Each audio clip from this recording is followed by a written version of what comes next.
विश्वस्यादितरं महत् सन्ततं जलादिष्टलं भक्त्या गोददन्तिभम्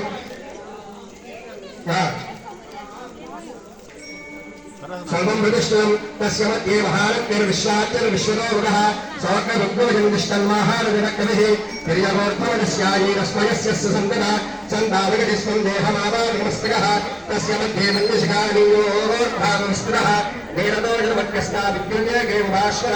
नीवारसोतवृत्तिन्ने पीताभासत्यनोपमा तस्याचिकाया मध्ये परमात्मा विमस्थितः स ब्रह्मसजपस्सारिश्वेन्द्र परमेश्वरादु राजाधिराजाय प्रसख्य साहिने नमो वयं वै श्रवणाय कुर्महि समे कामान् कामकामाय वक्यम्